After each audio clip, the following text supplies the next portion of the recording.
کوئی بھی شخص مجھ سمیت کوئی بھی شخص جو ہے یا امت کا کوئی بڑے سے بڑا کردار بھی کیوں نہ ہو، وہ یقینی طور پہ آپ کو ٹائم اینڈ ڈیٹ تو نہیں دے سکتا. ظاہر بات ہے، یہ تو طے شدہ بالکل بات ہے. صحیح. تاہم قیاس کیا جا سکتا ہے، اندازہ لگایا جا سکتا ہے کہ بہت ساری علامات ہیں جو بہت تیزی سے قریب ہو رہی ہیں. صحابہ کرام جو تھے وہ بھی یہ سمجھا کرتے تھے کہ قیامت بہت قریب ہے،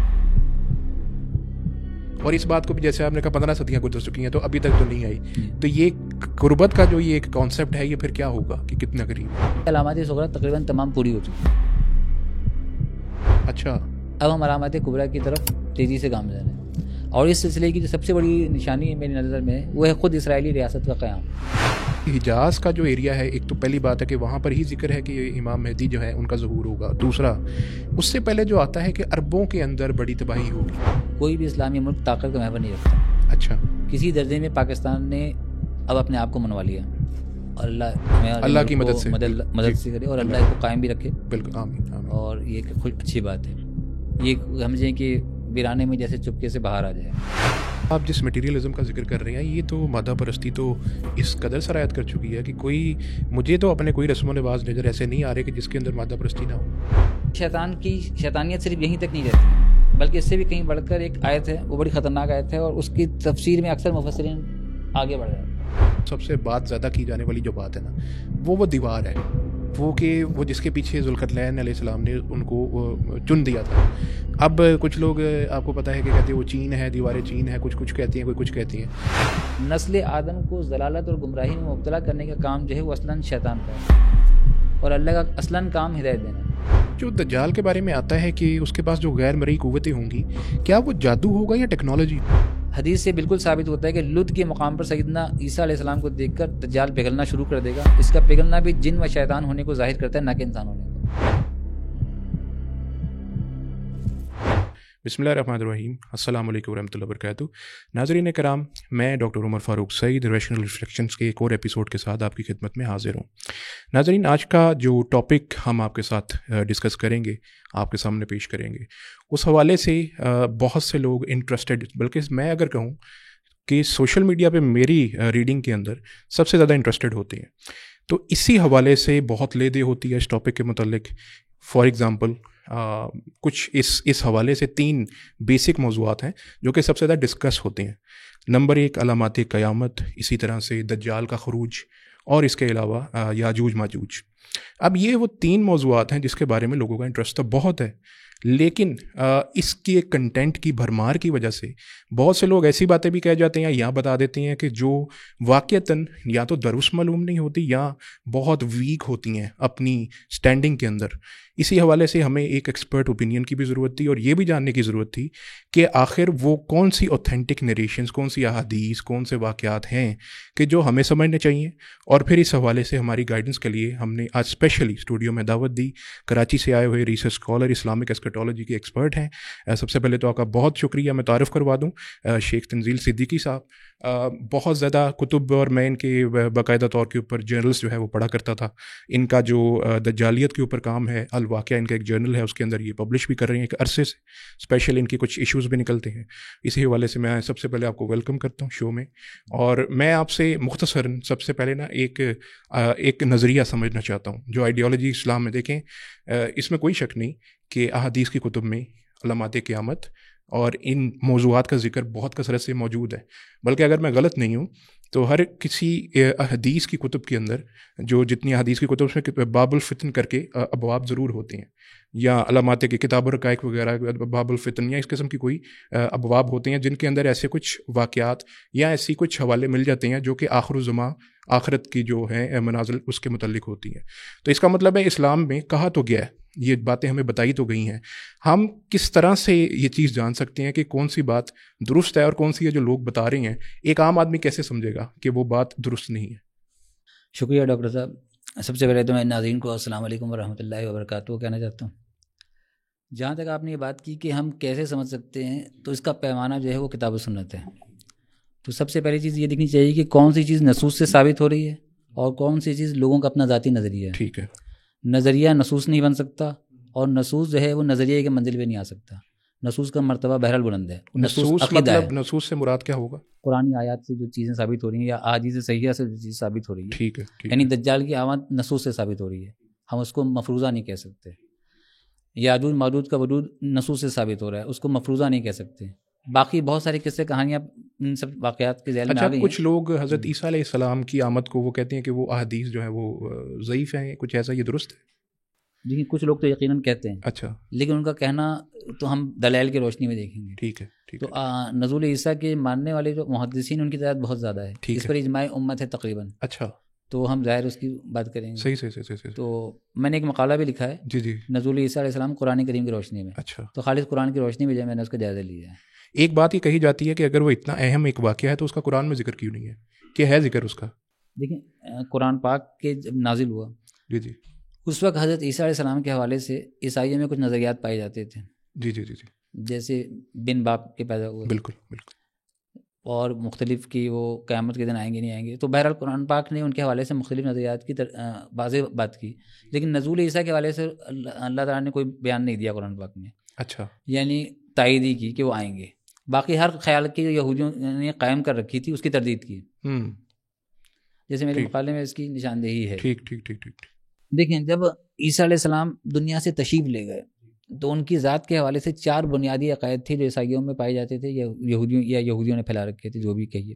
وہ عقائد اربع یہ تھے کہ نمبر 1 بغیر والد کی ولادت ہوئی. عیسائی اسی کے قائل تھے اور یہودی اس کے مخالف تھے. نمبر 2 مصلوب ہو گئے یا ہو کر زندہ ہو گئے. ٹھیک ہے. نمبر 3 الوہیت مسیح، یعنی مسیح کو لوگوں نے معبود بنا رکھا تھا. جی. بیٹا بنا دیا خدا کا. اور نمبر 4 رفع الی السماء اور نزول ساعات موعودہ. یہ نہیں مانتے، کرسچنز نہیں مانتے. یہ کرسچن مانتے ہیں. اچھا. کرسچن نہیں مانتے، یہودی نہیں مانتے. صحیح ہے. انہوں نے تو مصلوب کر دیا نا. جی. ٹھیک.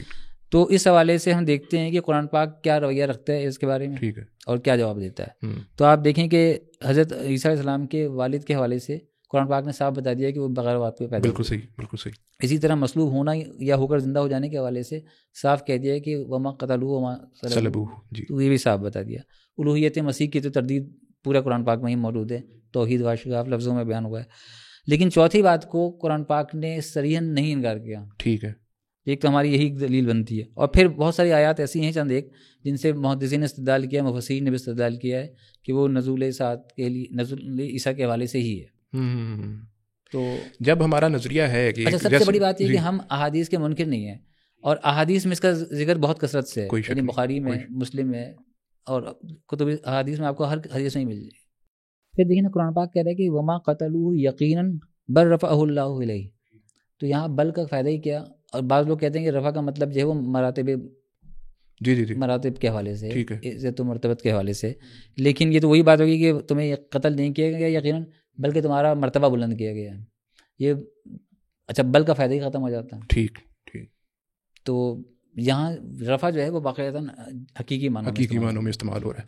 اچھا یہاں پر ایک تو پھر میں یہی عرض کروں گا کہ احادیث سے صحیحہ موجود ہیں. بالکل ٹھیک. تو اس میں تو شک نہیں ہے. اچھا ایک چیز جو کہ شروع میں ہم یہ جاننا چاہتے ہیں کہ ایک حدیث میں غالباً آیا کہ سب سے بڑی جو قیامت کی نشانی ہے وہ آپ صلی اللہ علیہ وسلم کی وفات تھی، کہ وہ جب ہو گئی تو اس کا مطلب ہے کہ اب آخری نبی آ گئی ہیں، اب اگلا جو دور ہے اس کے بعد وہ قیامت کے قریب سے قریب تر ہی ہوتا جائے گا. لیکن اب ہم آج جس دور میں جی رہے ہیں، آج کے دور میں آپ کے خیال میں مجھے یاد ہے بچپن میں میں نے ایک بار ڈاکٹر شاہد مسعود کی وہ ایک ڈاکومنٹری دیکھی تھی، بڑی معروف تھی، ہڈن ٹائمز، وہ hidden truth and of Times. تو اس میں انہوں نے اس وقت، آج سے تقریباً 20 سال پہلے کی بات ہے، اس وقت کے حوالے سے جو علامات قیامت کا ظہور ہو چکا تھا اس کا انہوں نے ذکر کیا تھا. اب اس بات کو بھی 20 سال گزر چکے ہیں. تو آپ کے خیال میں آج کے دور میں احادیث کی روشنی میں کون سی آپ سمجھتے ہیں ایسی جو علامات ہیں وہ پوری ہو چکی ہیں اور کون سی بہت قریب ہیں پوری ہونا کے؟ دیکھیں ہم احادیث پہ تو یقین رکھتے ہیں، بالکل کوئی شک نہیں، لیکن کوئی بھی شخص مجھ سمیت کوئی بھی شخص جو ہے یا امت کا کوئی بڑے سے بڑا کردار بھی کیوں نہ ہو، وہ یقینی طور پہ آپ کو ٹائم اینڈ ڈیٹ تو نہیں دے سکتا. ظاہر بات ہے، یہ تو طے شدہ بات. بالکل صحیح. تاہم قیاس کیا جا سکتا ہے، اندازہ لگایا جا سکتا ہے کہ بہت ساری علاماتیں جو بہت تیزی سے قریب ہو رہی ہیں. جیسے ہم ملہمہ کی طرف بہت تیزی سے آگے بڑھ رہے ہیں، جنگوں کا ماحول جنگوں کے اندر. جی. اور یہ ملہمہ جو ہے خود علامات قیامت میں سے ایک بڑی اہم علامت ہے، جس کو ملہمۃ العظمیٰ کہا گیا. اسی طرح اور بہت ساری جتنی برائیاں، اخلاقی مورلی کرائمز جتنے تھے وہ سب تقریباً پورے ہو گئے. یعنی آج کے زمانے میں جو عریانی فحاشی وغیرہ یہ بھی علامات قیامت میں سے آتی ہے. یہ بڑھ جائے گی قیامت. اچھا ابھی اور بڑھے گی؟ مطلب یہ کافی بڑھ چکی ہے. جی وہ تو ہے. تو اب اور کیا بڑھے گی؟ تو نہیں ابھی گنجائش شاید ہوا، ہمیں تو نہیں پتا، لیکن ویسے یہ بات ہے کہ شاید، کیونکہ ابھی جو ہم دیکھتے ہیں پچھلے سال اگر ہم 20 سال پہلے چلے جائیں تو اس کے مقابلے میں اب اگر دیکھیں تو بہت زیادہ وہ اللہ معاف کرے وہ بہت زیادہ کام خراب ہو چکا ہے. تو آگے بھی مجھے لگتا ہے کہ پتہ نہیں اب اللہ جانتا ہے کتنا خراب ہونا ہے. ہم تو یہ دیکھ رہے ہیں کہ یہ احادیث کی جو روشنی میں پوری ہونے والی علامات ہیں جو کہ ہو رہی ہیں. تو یہ اس حوالے سے آپ کیا سمجھتے ہیں کہ کتنی ایسی علامات ہیں؟ وہ میرے خیال اس کی جو کیٹیگرائزیشن کی جاتی ہے جو انہوں نے ڈاکٹر شاہد مسعود نے بھی کی تھی, ایک علامات کبریٰ ہیں اور ایک علامات صغریٰ ہیں. تو جو علامات صغریٰ ہیں غالباً وہ ان کا پورا وہ ظہور ہو چکا ہے. اور بھی جاننی چاہیے کہ جو زمان اور مکان کا فلسفہ ہے نا, وہ اسلام جب کوئی مدت تحریر کرتا ہے تو وہ عام لوگوں سے مختلف ہوتا ہے, ہمارے زمان سے مختلف ہے. اچھا. مثال کے طور پہ قیامت کے دن کو 50,000 سال کا دن ہمارے یہاں کے ایک دن کے برابر ہوگا. تو ہم نبی ہم نے کہہ دیا نا کہ میری آمد ہی قیامت کی نشانی ہے, میں بوسط کے قریب آیا ہوں, مطلب قیامت کے قریب آیا ہوں. اب ہم دیکھتے ہیں قیامت ان کی رحلت کو بھی 1500 سال ہو چکے ہیں, تو اس کا مطلب ہے قربت تو ہے لیکن 1500 سال بھی بیت چکے ہیں. تو یہاں بات ہو رہی ہے کہ آخر ہم کس طرح طے کریں. ہاں جی بالکل. تو میں اصل میں یہ کہنا چاہتا ہوں کہ ہمیں اس بات کا ادراک کرنا چاہیے کہ ہم کس دور میں داخل ہو چکے ہیں. اچھا, صحابہ کرام جو تھے وہ بھی یہ سمجھا کرتے تھے کہ قیامت بہت قریب ہے, اور اس بات کو بھی جیسے آپ نے کہا 15 صدیاں گزر چکی ہیں تو ابھی تک تو نہیں آئی. تو یہ قربت کا جو یہ ایک کانسیپٹ ہے یہ پھر کیا ہوگا کہ کتنا قریب ہے؟ یہ آپ نے بہت اچھا سوال کیا. دیکھیں, ایک تو یہ کہ ہمیں یہ جاننا چاہیے کہ آخر ہم کون سے دور میں جی رہے ہیں. یہ علامات صغریٰ کا ہی دور چل رہا ہے, تو میں یہ کہوں گا کہ علامات صغریٰ تقریباً تمام پوری ہو چکی ہیں. اچھا, اب ہم علامات کبریٰ کی طرف تیزی سے گامزن ہیں, اور اس سلسلے کی جو سب سے بڑی نشانی میری نظر میں وہ ہے خود اسرائیلی ریاست کا قیام. اچھا, ٹھیک. قرآن پاک میں سورہ بنی اسرائیل میں آیت نمبر 104 میں فَإِذَا جَاءَ وَعْدُ الْآخِرَةِ جِئْنَا بِكُمْ لَفِيفًا, یہاں بات کی جا رہی ہے ان کے اکٹھے کرنے کی, کہ یہودیوں کو اکٹھا کر کے لایا جائے گا. ٹھیک ہے. اور اس کا تعلق جو نسبت کی گئی وہ وعد الآخرہ کے ساتھ کی گئی. اچھا. کہ آخرت کا وعدہ جب آئے گا, فَإِذَا جَاءَ وَعْدُ الْآخِرَةِ, کہ جب آخرت کا وعدہ آ جائے گا یعنی آخرت قریب آ جائے گی تو ہم یہودیوں کو اکٹھا کریں گے. اور آج آپ دیکھ ہی رہے ہیں کہ یہودی دشت و پیما میں صحرا آوارہ گردی کرتے رہے, اور اب وہ اکٹھے ہو چکے ہیں بلکہ. اچھا, دوسری بات جو ہے یہودیوں کے لیے سوء العذاب کی خبر دی گئی ہے, لیکن اس کی تحدید کی گئی الی یوم القیامہ کے ساتھ. اچھا. اب یہاں الی یوم القیامہ سے کیا مراد ہے؟ ایک تو یوم القیامہ سے مراد لیا جاتا ہے یوم حشر, لیکن یوم القیامہ سے مراد ایک علامات قیامت کا دور بھی محدثین مراد دیتے ہیں, یہاں یہی مراد ہے. ٹھیک ہے. تو اب یہودیوں کی ایک ریاست بن چکی ہے, وہ اپنے اس دائرے سے باہر نکل گئے, اب وہ ظالم ہے, مسلمان مظلوم ہے, تو یہ علامات قیامت کی ایک باب میں سے آ گیا. اچھا, ایک بہت اہم شخصیت جن کا ظہور وہ بھی احادیث میں ذکر آتا ہے وہ امام مہدی ہیں. اچھا, اب اس میں ایک تو یہ جو جگہ ہے حجاز کی, حجاز مقدس ہے, بہت اہمیت کا حامل ہے. تو میں یہ جاننا چاہتا ہوں کہ حجاز کا جو ایریا ہے, ایک تو پہلی بات ہے کہ وہاں پر ہی ذکر ہے کہ امام مہدی جو ہے ان کا ظہور ہوگا. دوسرا, اس سے پہلے جو آتا ہے کہ عربوں کے اندر بڑی تباہی ہوگی, کیا یہ بھی درست حدیث میں کہیں صحیح حدیث میں آتی ہے یہ بات؟ دیکھیں, اصل میں تباہی کا جو کانسیپٹ ہے نا, یہ پوری امت مسلمہ کے لیے ہی ہو رہی ہے. اچھا, اگر آج عربوں تک خاص نہیں ہے یہ بات؟ عربوں تک خاص ضروری اس طرح ہو گئی ہے کہ جو مرکز بنے گا وہ ظاہر زیادہ تباہ ہوگا. اچھا. جیسے جہاں جنگ ہوگی تو وہ علاقہ زیادہ متاثر ہوگا, لیکن ذلت و مسکنت جو وہ تقریباً تمام مسلمانوں کے لیے ایک تو ایک عمومی ہے. ٹھیک ہے. اچھا, اب جیسے ہم ایک حدیث ہے بڑی مشہور چلتی ہے کہ ویل للعرب, عربوں کے لیے ہلاکت ہوگی, اس پہ بڑی باتیں ہوتی ہیں. اچھا, حدیث سندن تو درست ہے, اس سے ہم انکار نہیں کر سکتے. کانٹیکسٹ کچھ ہو رہا ہے, کانٹیکسٹ کے لیے بھی بات کر سکتے ہیں, اور اگر کسی درجے میں ان پہ بات بھی ہو رہی ہے تو ہمیں اس سے بھی انکار کرنے کی ضرورت نہیں, کیونکہ یہ احادیث کا معاملہ ہے, ہماری ذاتی خواہشات سے چیزیں نہیں بدل سکتی. تو ایک تو یہ کہ عرب سے مراد صرف عرب قوم ہے, یا عرب قوم کی نسل بھی مراد ہو سکتی ہے, تو نسل تو پوری دنیا میں پھیلی ہوئی. بالکل ایسے ہی. تو وہ ان سبوں کے بھی حالات جیسے ہیں وہ آپ کے سامنے ہیں. تو اصلاً جو ویل کی بات ہے وہ پوری امت کے لیے ہی چل رہی ہے. اچھا, وہ پوری امت اس سے مراد ہوگی اگر عرب کی, جہاں اگر عرب کو بھی لیں تو عربی النسل, اس زمانے کے لیے عرب کو مخاطب کیا نا نبی کریم صلی اللہ علیہ وسلم نے, تو عربی النسل مسلمان تو پوری دنیا میں ہی پائے جاتے ہیں. بالکل ٹھیک ہے. تو ایک تو یہ ابھی ایک اگر ہم آج ہم دیکھ لیں تو کشمیر میں کون سی اچھی حالت چل رہی ہے. ظاہر بات ہے, ایسے ہی ہے, بالکل ایسے ہی ہے. ہم آج کے اگر سیاسی منظر کو دیکھیں تو عرب کو اتنا مسلم دنیا کے سینٹر میں تو نظر نہیں آتے کہ سارا مسلم دنیا ان کی ارد گرد گھومتی ہو. ہاں, ان کے پاس پیسہ ضرور ہے, لیکن طاقت کے اعتبار سے وہ کہیں پہ بھی نہیں ہے. تو میرا جہاں تک خیال ہے کہ وہ تو یہ والا جو ریجن ہے ہمارا پاکستان کا, اسی طرح سے وہ ملیشیا بھی کافی مضبوط ملک ہے اس حوالے سے, ترکی وہ بھی عرب سے دور ہے, وہ بھی نہیں ہے. تو وہ تو جو طاقت کا محور ہے وہ تو دیگر جگہوں کے اوپر ہے. تو جو عرب ہیں وہ تو میرا خیال ہے کہ فی الحال کمزور ہیں, تو ان تک بات محدود کرنا میرے خیال آپ درست اس کی نشاندہی کر رہی ہیں کہ شاید درست نہیں ہوگا, پوری امت اس سے شاید مراد ہو سکتی ہے. لیکن میں آپ کو بتاتا ہوں، اگر ہم بات کریں طاقت کے محور کی تو ریئلسٹک بات یہ ہے کہ کوئی بھی اسلامی ملک طاقت کا محور نہیں رکھتا. کسی درجے میں پاکستان نے اب اپنے آپ کو منوا لیا، اور اللہ ہمیں اللہ کی مدد سے مدد سے کرے، اور اللہ اس کو قائم بھی رکھے. بالکل، آمین آمین. اور یہ اچھی بات ہے. یہ سمجھیں کہ ویرانے میں جیسے چپکے سے باہر آ جائے. ایگزیکٹلی. تو یہ ایک اچھی بات ہے. اللہ کرے کہ آگے بھی یہ صورتحال قائم رہے. لیکن بحثیت مجموعی جو ہے وہ امت مسلمہ کی بڑی خراب صورتحال جا رہی ہے، اور عرب بالخصوص اس میں ہم کہہ سکتے ہیں جی جی بالعموم تباہی موجود ہے، بالخصوص عربوں میں زیادہ ہے. اس کی سب سے بڑی وجہ یہ ہے کہ انہوں نے اپنی اصل ہدایت کو چھوڑ دیا، اور جس طرح پہ چل پڑے وہ ہمیں بتانے کی ضرورت نہیں، سب کو ہی معلوم ہے. جو فلسطین ہے وہ بھی عربوں میں ہی آتا ہے، عرب کا عرب میں آتا ہے. تو یہاں پر تو تباہی بہت زیادہ ہے. تو یہ تو پھر اسی حدیث میں آنے والے ذکر سے تھوڑا سا مماثلت نہیں رکھتی یہ بات؟ دیکھیں، اگر آپ فرداً ایک ملک کی بات کریں گے نا، نبی ہم نے تو ایک عموم کی بات کر دی، ویل للعرب. ٹھیک ہے ٹھیک ہے ٹھیک ہے. تو اس کی جو پیشن گوئی کا میں نے جیسے ذکر کیا کہ عرب، نبی ہم نے اپنے زمانے کے عربوں کو مخاطب کر کے یہ بات کی. اچھا، اس میں عرب بھی آ گئے اور عربی النسل مسلمان بھی آئیں گے یا نہیں آئیں گے؟ بالکل صحیح. اچھا، آپ یہ بھی جانتے ہیں کہ نسل بدلتی نہیں ہے. آپ چاہے دنیا کی کسی گوشے میں چلے جائیں، آپ کا قومیت بدل جائے گی، شناخت بدل جائے گی، لیکن نسل وہی رہے گی. نسل تو وہی رہے گی. نسل وہی رہے گی. تو یہ اچھا، جو ایک امام مہدی کی شخصیت ہے، اس کے اوپر بھی کچھ نہ کنٹروورسی ہے، آپ کو بھی پتہ ہے کہ ایک جو ہم اس کا تو خیر فرقہ واریت کا والا ذکر نہیں کرتے، لیکن کچھ ایسا طبقہ ہے ہمارے ہاں پایا جاتا ہے جو کہ ان کا بھی انکار کرتے ہیں کہ انہوں نے بھی کوئی نہیں آنا.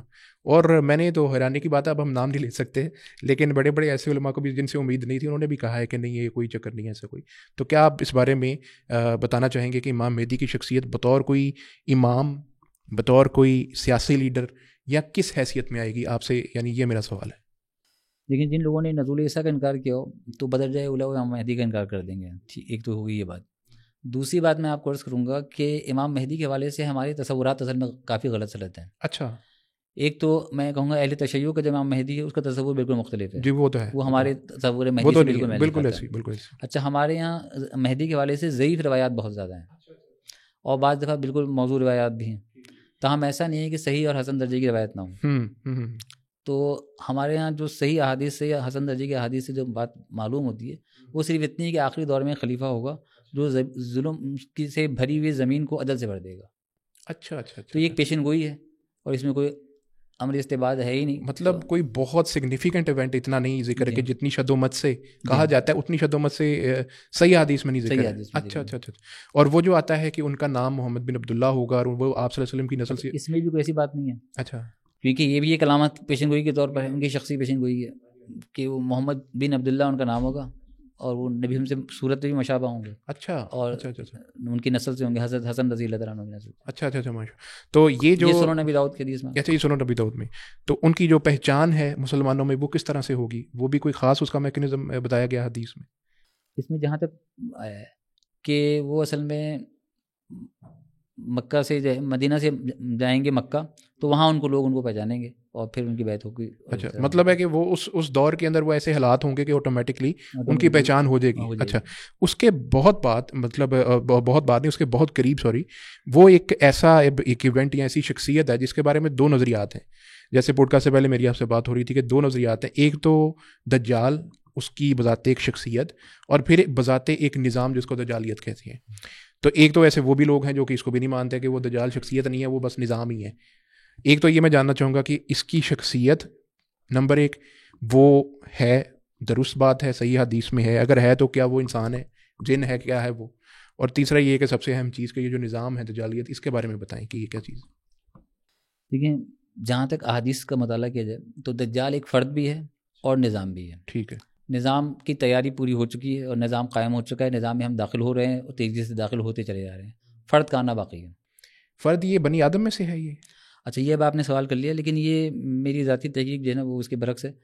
اچھا، میں کیونکہ وہ میری تفردات میں سے، جی تو میں اس کا کوئی خاص ذکر کرنا نہیں چاہتا، کیونکہ تفردات کو پھیلانا کوئی علمی ذوق ہے، علمی احباب. اگر وہ کسی دلیل کی بنیاد پہ تو کوئی حرج نہیں، پھر تو کوئی حرج نہیں. دیکھیں، میں آپ کو بتاتا چلوں کہ کچھ چیزیں خالصتاً نصوص سے ثابت ہوتی ہیں. ٹھیک ہے. لیکن کچھ چیزیں نظریہ ہوتی ہیں. اچھا، وہ اشارت و نص سے اس طرح کھینچ کے نکالی جاتی ہے. جیسے آپ کو پتا ہوگا یاجوج ماجوج کے لیے لوگ کہتے ہیں کہ وہ یافس بن نوح کی نسل سے ہیں. یہ نظریہ ہے، اس کی دلیل کچھ بھی نہیں ہے، کیونکہ اس کی پشت میں کوئی حدیث نہیں ہے. تو بہرحال جو میں نے قیاس کیا تو میں اس کی بنیاد پر جو ہے وہ تفرد عام لوگوں تک آپ کے نزدیک وہ بنی آدم میں سے نہیں ہے؟ بنی آدم میں سے نہیں ہے. اچھا وہ جنوں میں سے ہیں وہ اب آپ سوال کرید کرنے جا رہے ہیں تو بتا رہا تو میں یہ کہتا ہوں کہ وہ اصل میں شیطان نے تخلیق کیا اس کو. اچھا اچھا اچھا اچھا اچھا اچھا اچھا یہ تو بڑا انٹرسٹ. اس کے پیچھے میں صرف وہ جو آپ وہ اشارہ تو نس کہہ رہی ہیں وہ میں جاننا چاہ رہا ہوں. میرا مقصد وہ ہے جاننے کا, کیونکہ یہ کہ جو آپ نے پوائنٹ بتایا نا مجھے بڑا اہم معلوم ہو رہا ہے کہ یہ اس کے پیچھے جو دلیل یا کوئی پوائنٹ ہے وہ بہت اہم. آثار میں وہ بھی اشارہ وہ بھی واضح ذکر نہیں ہے. جیسے بعض صحابہ کے بارے میں آتا ہے کہ وہ بچہ پیدا ہوا تو وہ دیکھنے کے لیے گئے کہ دجال نہیں ہے. جی لیکن یہ ان کا اپنا معاملہ تھا. احادیث سے اس کی کوئی بنیاد نہیں ملتی, تو بلکہ حدیث میں اس کا کوئی ذکر ہی نہیں ملتا کہ وہ انسانی قانونی توالید التناسل کے تحت پیدا ہوا. اچھا اچھا اچھا اچھا اچھا دوسری بات, بعض لوگ کہتے ہیں وہ ایک شیطان ہے, جن ہے. اچھا بعض نے یہ بھی دعویٰ کیا ہے کہ وہ اصلاً شیطان ہی ہے جو دجال کی شکل میں آ کر کے ظاہر ہوگا. اچھا اچھا ابلیس ہے. ہاں ابلیس ہے. لیکن یہ بات قطعاً ثابت نہیں ہوتی. اس کی وجہ یہ ہے کہ دجال ایک جزیرے میں قید ہے. یہ حدیث سے صحیح مسلم کی حدیث میں موجود ہے. اچھا وہ جو تمیم داری والی حدیث ہے اس میں شکل و صورت سے تو وہ انسان معلوم نہیں ہو رہا جو اس کی بتائی گئی ہے. تو میں نے انسان ہونے کی تردید ہی کی. اچھا اچھا صحیح ہے, یعنی یہی کچھ اشارہ تو نہ سے مطلب. اچھا تو انسان ہونے کی تو تردید کر رہا ہوں میں, اور شیطان ہونے کی بھی, ابلیس ہونے کی بھی تردید کر رہا ہوں. اچھا اس کی بھی تردید ہے. ابلیس ہونے کی تردید کر رہا ہوں. ٹھیک. اب ہے کیا یہ بھی ایک بڑا اہم سوال ہے. مگر میں پہلے ان چیزوں کی تردید کرتا ہوا چلوں کہ جو بالکل صحیح. جو لوگ جن کہتے ہیں ان کے بعد اس کی بھی کوئی دلیل نہیں ہے. نصوص ہوں تو ٹھیک ہے. اب ہم آتے ہیں ابن سیاد ہونے کے حوالے سے. ابن سیاد کے ایک بیٹے تھے عمارہ, جو کہ کبار تابعین میں شمار کیے جاتے تھے. تو اس سے ثابت ہوا کہ ابن سیاد دجال ہو ہی نہیں سکتا. تو ابن سیاد کی بھی تردید ہوگی. اب سوال ابن سیاد کے بارے میں تو غالباً حدیث بھی ہے کہ اس نے اسلام قبول کر لیا تھا اپنے آخری دور. اچھا تو وہ تو مسلمان ہوا نا پھر. یہ بات صحیح ہے, اس نے اسلام قبول کر لیا. اور اس کے بارے میں امام ابن تیمیہ کی جو رائے وہ میں آپ کو بیان کرتا ہوں کہ عبداللہ بن سیاد کا ظہور جو ہے نبی کریم کے زمانے میں ہوا. جی. بعض صحابہ کا گمان تھا کہ وہ دجال ہے. نبی صلی اللہ علیہ وسلم نے اس سے پہلے توقف فرمایا, اور یہاں تک کہ آپ پہ ظاہر ہو گیا کہ وہ دجال نہیں ہے بلکہ کاہنوں میں سے ایک کاہن ہے. اچھا اچھا اچھا صحیح. مطلب اس کا پھر وہ قبول اسلام ہے اسے تو اس کی جو علماء پہ پچھلے وہ بھی سارے ظاہر ہے کہ وہ ختم ہو گئے. اب دجال کے بارے میں آپ نے کہا کہ وہ نہ تو وہ انسان ہے نہ ہی وہ شیطان ہے, تو وہ پھر کیا ہے؟ دیکھیں آدم و ابلیس کا قصہ جو ہے وہ بہت معروف ہے. آپ کو یاد ہی ہوگا کہ اللہ تعالیٰ کو شیطان نے تحدی دی, چیلنج دیا, للکارا نعوذ باللہ من ذالک, اور اس نے کہا کہ میں ہمیشہ تیرے بندوں کو بہکاتا رہوں. جی. تو ایک تو یہ کہ اختتام دنیا تک وہ یہ کام کرتا رہے گا, اس کو اختیارات بھی دیے گئے. اچھا شیطان کے پاس اختیارات ہیں. نمبر ایک, وہ اس دنیا فانی میں انسانوں کی عمر کی حد میں نہیں ہے, اس کو غیر معمولی جی وہ طوالت ہے اس کی, قیامت تک کی زندگی مہلت دی ہوئی ہے. ٹھیک ہے. نمبر دو, اس کو علم الاسماء کی طاقت سے تو محروم کر دیا گیا جو آدم علیہ السلام کو جو دیا گیا, لیکن وہ ہمارے ساتھ مسلسل رہا. انسان کے عروج بھی دیکھا, زوال بھی دیکھا, ارتقاء بھی دیکھا, ساری چیزیں وہ دیکھتا رہا. اور اس میں کسب کی صلاحیت بھی ہے. وہ کیا ہوتا ہے؟ اختیار کرنے کی, اخذ کرنے کی صلاحیت بھی. اچھا ٹھیک. تو یہ وہ صلاحیت رکھتا ہے. اچھا شیطان کا علم جو ہے وہ اس کی صلاحیت بھی قابل انتقال ہے, وہ اپنا علم بھی دوسروں کو دیتا ہے. ٹھیک ہے. چنانچہ ان الشیاطین لیوحون الی اولیاءہم, یہ تو بہت مشہور قرآنی آیت ہے, الانعام 121 نمبر, کہ بے شک شیاطین اپنے اولیاء اپنے ساتھیوں کو وہی کرتے ہیں. یہ بھی ایک طاقت ہے اس کو جو حاصل ہے. پھر یہ کہ شیطان کو یہ طاقت دی گئی کہ وہ انسانوں کے دلوں میں وسوسہ اندازی کر سکتا ہے. یہ تو بہت معروف بات. صحیح ہے. ٹھیک ہے, میں ذرا اختصار کے تحت بیان کروں. جی ضرور. پھر شیطان کی شیطانیت صرف یہیں تک نہیں رہتی, بلکہ اس سے بھی کہیں بڑھ کر ایک آیت ہے, وہ بڑی خطرناک آیت ہے, اور اس کی تفسیر میں اکثر مفسرین آگے بڑھ جاتے ہیں. اچھا صحیح ہے. وہ ہے کہ وما ارسلنا من قبلک من رسول ولا نبی الا اذا تمنى القى الشیطان فی امنیتہ فینسخ اللہ ما یلقی الشیطان ثم یحکم اللہ آیاتہ واللہ علیم حکیم. یہ آیت ہے سورہ حج کی, جس میں فرمایا کہ ہم نے تجھ سے پہلے کوئی بھی ایسا رسول اور نبی نہیں بھیجا کہ اس نے جب کوئی تمنا کی ہو اور شیطان نے اس کی تمنا میں ملاوٹ نہ کی ہو, آمیزش نہ کر دی ہو. اچھا اس سے کیا مراد ہوگا؟ یہی تو تفسیر کوئی کرتا نہیں اس میں.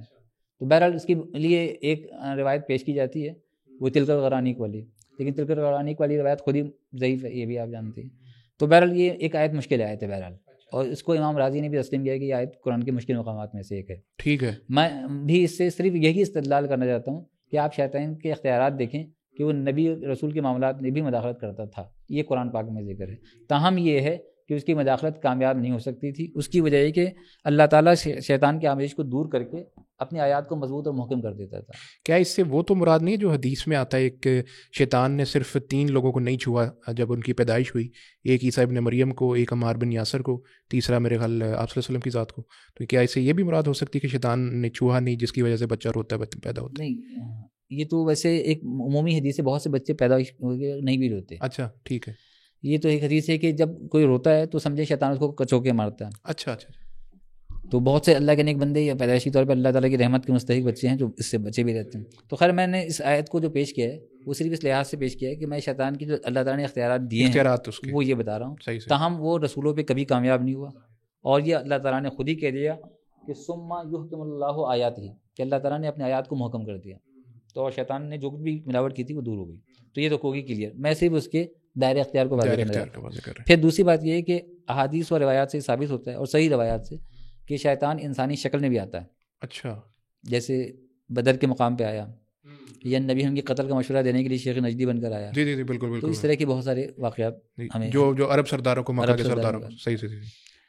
تو یہ تو ہو گئی یہ بات کہ شیطان کی طاقت جانوروں کی صورت میں بھی گال بنایا جاتا ہے. جی ہاں, شیطانی ایسے عام جنوں کو بھی طاقت حاصل ہے تو ظاہر ہے ابلیس کو بجائے اولا حاصل ہے. بالکل. تو شیطانی سرکشی کی جو انتہا ہے وہ یہ ہے کہ اللہ تعالیٰ, شیطان بھی اچھی طرح سے جانتے ہیں کہ اللہ تعالیٰ کا کچھ نہیں بگاڑ سکتا, کیونکہ طاقت جتنی بھی ہے وہ یہ جانتا ہے. بالکل صحیح. لیکن اصل میں وہ جو کھڑا ہوا ہے وہ کس وجہ سے کھڑا ہو گیا؟ وہ ایک سرکشی تھی, جو فطری بغاوت تھی, انحراف تھا. وہ اس درجے پہ پہنچ گیا کہ وہ ساری حقیقتوں کو جاننے کے باوجود اللہ کے بالمقابل کھڑا ہو گیا. ٹھیک.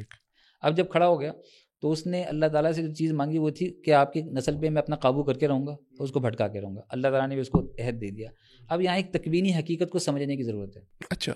وہ تکوینی حقیقت یہ ہے کہ نسل آدم کو ضلالت اور گمراہی میں مبتلا کرنے کا کام جو ہے وہ اصلاً شیطان کا ہے, اور اللہ کا اصلاً کام ہدایت دینا ہے. بالکل ٹھیک. تو ایک تو یہ ہوگی بات. اب آدم اور ابلیس کی کشمکش میں جو بیان کی گئی ہے اس میں آپ دیکھیں کہ نسل آدم اپنے باپ کے آدم کے قصے سے درس آگہی حاصل کرے, اور شیطان کے مکر و فریب سے اللہ تعالیٰ نے آگاہ فرمایا تاکہ ہم راہ ضلالت کی پیروی سے بچ جائیں. بالکل ٹھیک. شیطان کا جو علم ہے وہ تخریبی علم ہے. یہ ایک بہت بڑی حیرت انگیز حقیقت ہے کہ گزشتہ 1.5 صدیوں میں جس قدر سائنسی انکشافات ہوئے ہیں وہ اس سے قبل کے 1000 سال انسانی تاریخ میں نہیں ہوئے. بالکل ٹھیک ہے. اچھا, یہ جو دور گزر رہا ہے یہ اب یہ حال کا جو ماضی کا سلسلہ ہے, تو علم و تحقیق و فہم و بصیرت میں آج کے انسان سے پیچھے ہوں. فرق صرف اتنا ہے کہ وہ اپنی اکتشافی صلاحیتوں کو انسان کی تعمیر میں لگانا چاہتے تھے. میں تھوڑا سا دوبارہ ریپیٹ کروں. اس سے قبل کے 1000 سال کی انسانی تاریخ میں ایسا نہیں ہے کہ جو لوگ تھے وہ علم نہ ہوں یا بصیرت میں, فہم میں, تحقیق میں آج کے دور سے لوگوں سے پیچھے ہوں, بلکہ اصلاً صرف یہ تھا کہ وہ اپنا جو علم استعمال کرنا چاہتے تھے وہ تعمیری مقصد میں لگانا چاہتے تھے. آج جو بھی ٹیکنالوجی ہے وہ تعمیر اور تخریب کے پیمانے کو نہیں دیکھتی. اچھا. اس میزان کے بغیر چل رہی ہے. آپ بہت ساری ایجادات ایسی ہیں جو انسان کے لیے سراسر نقصان دہ ہیں. ایٹم بم کی ایجاد دے لیجیے, یہ ساری چیزیں آ جاتی ہیں.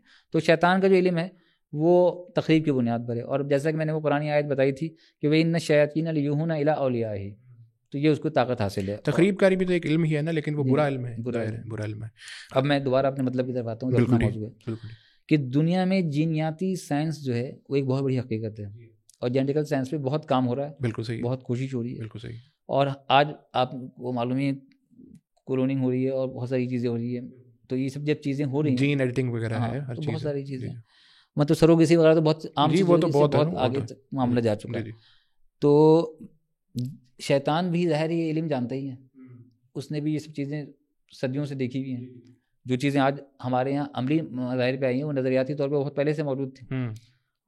تو میرے کہنے کا مقصد یہ ہے کہ شیطان ان جینیاتی حقائق سے آگاہ نہ ہو, یہ ممکن نہیں ہے. ٹھیک ہے. اب دراصل دجال جو ہے وہ شیطان کی دجل و فریب کا انتہائی شاہکار ہے, اور جسے اس نے خود تیار کیا, اور اسے وہ سب صلاحیتیں دینے کی کوشش کی ہے جو دعوی الوہیت کے لیے ضروری تھی. اچھا. یعنی جنات کو جتنی طاقت ہے وہ موسٹ پاورفل مقام پہ لے جا کے اس نے دجال کو دے دی. ٹھیک ہے.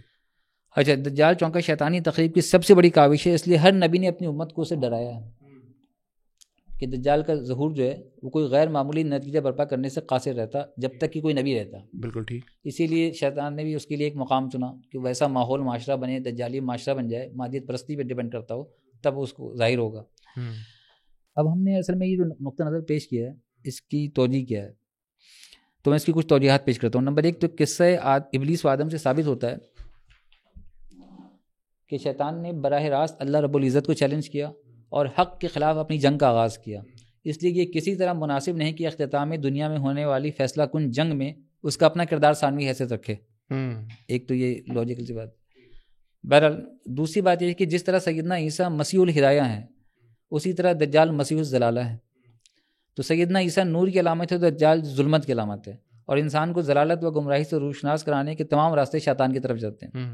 اچھا, ایک حدیث بھی ہے کہ جب سے دنیا قائم ہے کوئی چھوٹا یا بڑا فتنہ پیدا نہیں ہوا مگر فتنہ دجال کے سبب سے. یہ حدیث ہے مسند احمد کی حدیث. اچھا, صحیح ہے. اچھا, یہ بات اسی وقت درست ثابت ہو سکتی ہے کہ جب شیطان اور دجال میں کوئی باہمی ربط کو تسلیم کیا جائے. کیونکہ ٹھیک تاکہ کیونکہ شیطان دجالی نظام کو پروان چڑھا رہا ہے تاکہ وہ لوگوں کے سامنے دجال کو جھوٹے خدا کی حیثیت سے پیش کر سکے اور لوگ اسے اپنا خدا تسلیم کر لیں. ایک اہم بات یہ عرض کروں گا کہ دجال سے متعلق کسی بھی صحیح حدیث میں اس کے توالد و تناسل کا ذکر نہیں ہے, جیسا کہ میں پہلے بھی ذکر کر چکا ہوں. دوسری بات ہے کہ سیدنا تمیم داری کے واقعے سے دجال اور شیطان میں ایک ربط خاص محسوس ہوتا ہے. ٹھیک ہے.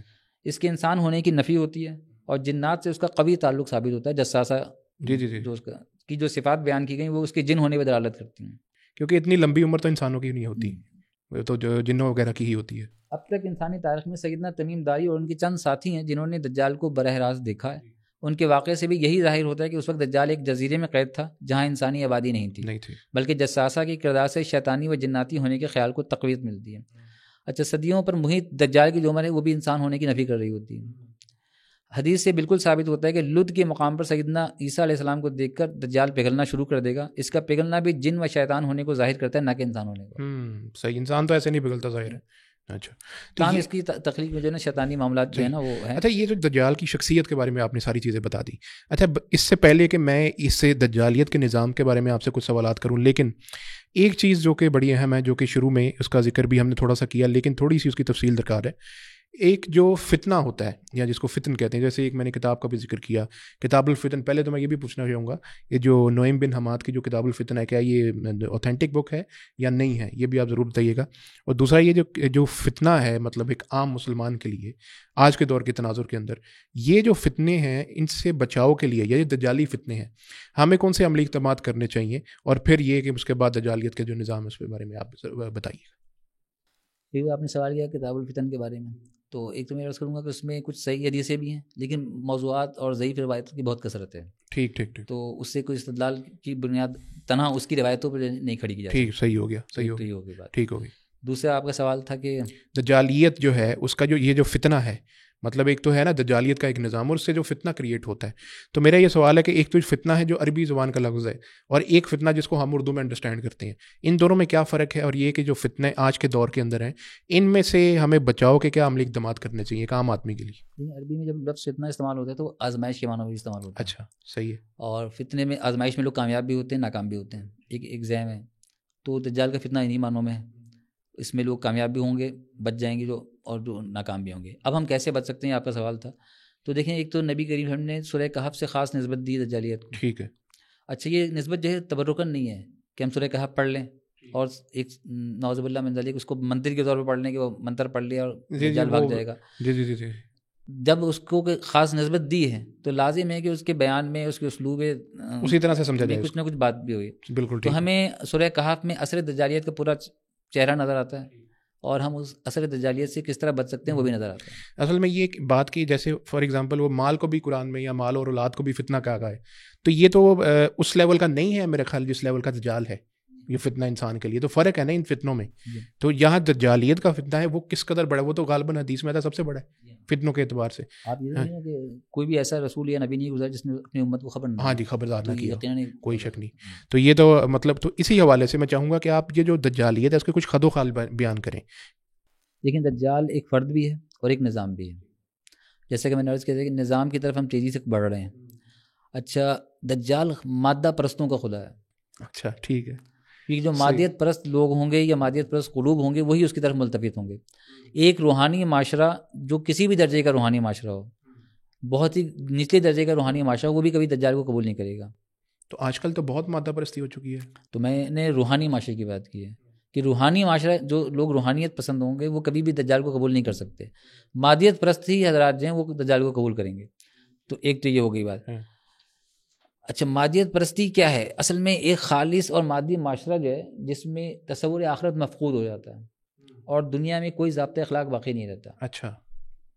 کیونکہ جب ہمارا تصور آخرت ختم ہو گیا, ہمیں یہ معلوم ہی ہے کہ ہمارا کوئی حساب کتاب نہیں ہونے والا, ہمیں اللہ کو جواب ہی نہیں دینا, تو ایسا بے لگام معاشرہ جو ہے وہ خالصتاً اپنی خواہش اور ہوا پرستی کا شکار ہوتا ہے. تو ایسا ہی معاشرہ دجال کو مطلوب ہے, شیطان کو مطلوب ہے, اور یہ ایسا ہی معاشرہ ہے جو اس طرف آئے گا. اچھا ایک اہم بات یہ بھی ہے کہ جس طرح انسان نے ارتقاء کے مراحل طے کیے اسی طرح شیطان نے بھی ارتقاء کے مراحل طے کیے. انسان کی جو فطرتی جبلت ہے اور جو شیطانی جبلت ہے اس نے بھی ارتقاء کے مراحل طے کیے. میں کہنا یہ چاہتا ہوں کہ اب طاغوت کی بھی شکلیں بدل چکی ہیں. جی جی. نظریہ تھا, قوم بنا, اور بہت ساری چیزیں بنی, بت کی شکلیں بدل گئی. اب بتوں کو پوجنے کے بجائے فلسفے کو بھی پوجا جاتا ہے. جی ایسا ہی ہے. یہ بھی ایک معاملہ ہے. ایسا ہی ہے. تو اسی طرح مادیت پرست معاشرہ جو ہے نا وہ ہر چیز کا انکار کرتا ہے جب تک اس کی چیزیں سامنے نظر نہ آئے. اب اس کو خدا بھی وہ چاہیے جو اس کی آنکھوں کے سامنے ہو. تو دجال وہی ان کا تقاضا پورا کرے گا. تقاضا پورا کرے گا ان کا. دجال ان کو ہر وہ چیز دے گا جو مادی چیز ہوگی, جو ان کی طلب ہوگی, اور وہ اس کو قبول کر لیں گے. اچھا ہمارے معاشرے میں اگر ہم دیکھیں تو یہ جو آپ جس مٹیریلزم کا ذکر کر رہے ہیں یہ تو مادہ پرستی تو اس قدر سرایت کر چکی ہے کہ کوئی مجھے تو اپنے کوئی رسم و رواج نظر ایسے نہیں آ رہے کہ جس کے اندر مادہ پرستی نہ ہو. ہر جگہ پر ہے. کوئی ایسا کوئی میرا خیال ہے کوئی نہیں بچی ہوگی. کوئی اگر آپ کی نظر میں ہے کوئی ایسا رسم رواج یا کچھ ایسا کہ جس میں بچی ہو تو ضرور بتائیں. ہر جگہ مادہ پرستی تو ہے.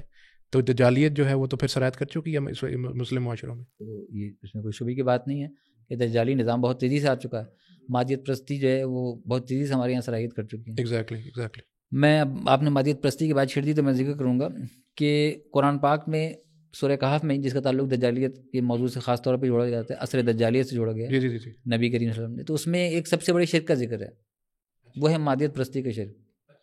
آپ باغ والوں کا قصہ پڑھیں. جی جو پہلا قصہ ہے. جی نہیں, پہلا قصہ تو اصحاب کہف کا پہلا, وہ دوسرا والا.